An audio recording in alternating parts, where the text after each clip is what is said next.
Hi, this is Carrie Cheadle with your Mental Skills Minute during the 2011 Tour de France. And the topic I'm going to talk about right now is during a long stage race, sometimes you're going to have a stage that does not go as planned. So maybe you've got a stage you're hoping for a certain result or you didn't feel as strong as you thought you would on that day. So sometimes when you're in a stage race, you're just going to have a stage that didn't go as well as you had hoped. So the thing I want to talk about with that piece is how do you kind of let that go and regroup and get your head into the next day's stage so that you're just focused on that day's stage.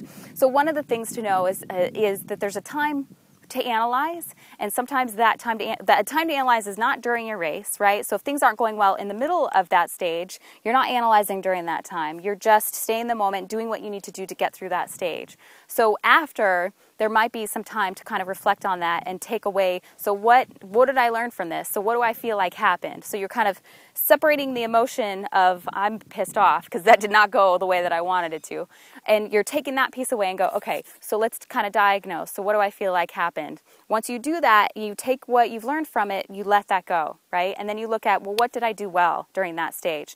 The reason this is so important is because we create a story after that stage, and that story that you tell about that stage gets carried forward with you into the next day's stage, right? So you want to make sure that that story is going to be something that works for you and that's facilitative to your confidence versus kind of distracting you and getting in the way of your confidence. So learn from it and then let it go, right? And then you kind of have your line of where do I cross that line from I'm done thinking about yesterday's stage or today's stage, and now I'm crossing that line and I'm looking at what do I need to do for tomorrow's stage. And to also know that one bad stage, a bad stage this day doesn't mean that the next day's stage is going to be bad. So what do you need to do in order to regroup, get your confidence back, and just focus on the next day's stage?